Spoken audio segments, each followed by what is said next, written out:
Okucusu 16 yaşta Maysal Bektin katı. Peki, ak sütüne naylalarına bakayım. Senin maddeyi şekerini keselim. Yumruğunu atacağız. Senin akıl bandılığına, senin gayratına, senin gücünü yaşayacağız ortalarımızda.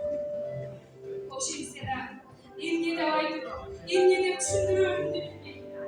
Allah'ında yaptılar.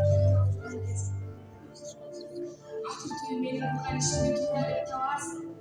Ben ama özgür şekilde işlerim. O ama sözsüz sorarız.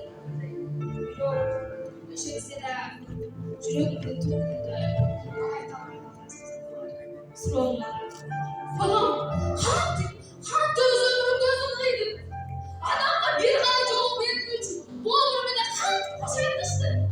Bir sene şimdi götürüp evde yapamaz sürdüm. O ama demesin. Yok bu sırada tarih kılacağım. Alın yemeğin nasıl aytarım.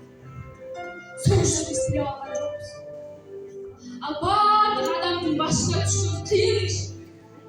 Hürküle adamım. Adamla balta vurgan zulüm kuş. Biz annemle kuruşmuyor kıyamayız. Anı Türk can ver. Anı Türk sandım. Anı kıynatıma bildirdim. Etmesin.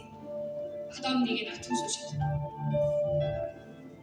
Ben yer çıkacak sonuçta cürübet kürsüde degenimiz ben özümdür.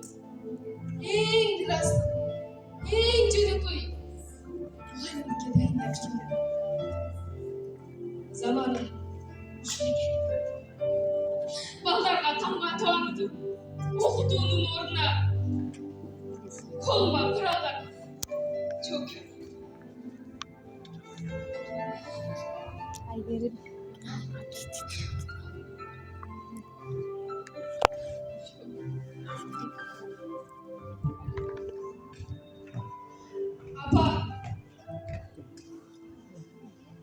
Apa, tu yang jok.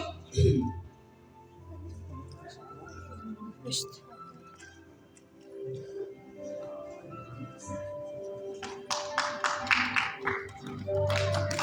Küçük hasta okucusu 16 yaşta.